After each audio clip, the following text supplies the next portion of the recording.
Terminalo Amatron 3 nustatymas atfarm tiksliajam tręšimui. Įstatome USB raktą, kuriame turi būti įrašytas shape failas.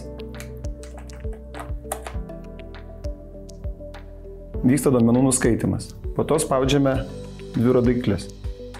Išmeta langą, kuriame matome pliusiuką. Spaudžiame jį. Importuojame failus iš savo atminties laikmenos ir pasirinkame GIS importavimas iš shape rinkmenos. Pasirinkame taikomieji žemėlapiai ir pasirinkame shape failo suformuotą failiuką. Spaudžiame OK.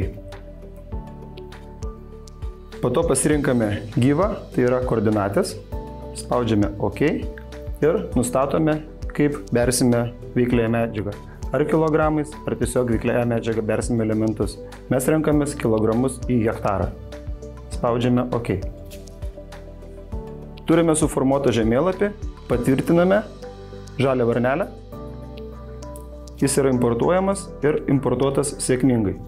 Spaudžiame rodiklėlę grįžti atgal. Ir, kaip matome, mūsų žemėlapis jau yra ekrane. Ir galime dirbti darbą. Dar paspaudę atgal, matome tręštuvą, važiavimo greitį bei kintamos normos tręšimą.